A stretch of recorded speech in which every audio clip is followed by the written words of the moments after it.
I've worked with some great directors and great writers, and I think, I don't know, not by design, just by luck. I think so much is luck in an actor's life, and I don't really have a process. Some actors do. Some actors have a very rigid set of, they sort of do certain things. And sometimes I do bags of research, and sometimes absolutely none, and just sort of jump in and hope for the best. But some things require an awful lot of, homework. But often with historical pieces, I haven't bothered. I've just sort of instinctively known what it was. And if the script's good enough, it sort of does a lot for you as well.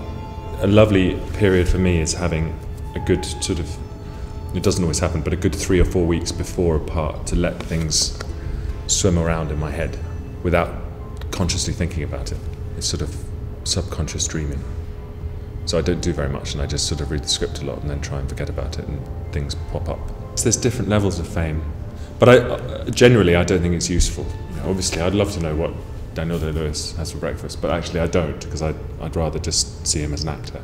Apart from publicising work, I think courting a lot of publicity is not always a useful thing for an actor. When I was younger and we used to go and see school plays, and I sort of knew that's what I wanted to do.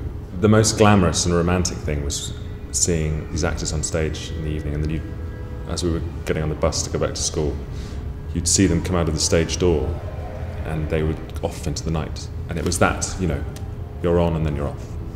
I love doing plays at school, and I'd always done plays, and my mum taught drama and was an actress for a little bit, for a few years, and my grandfather directed amateur dramatics, even though he was an engineer. And so it was encouraged, and I think I was told I was good at it and I loved it, and so I'd secretly auditioned for drama school after school and got in, and then I went straight from school to RADA.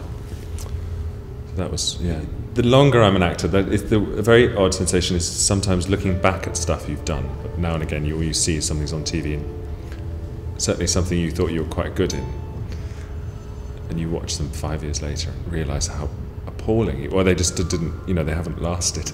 I remember at the time thinking I was really quite handy in it, quite good. And I watched it back the other month and just was horrified.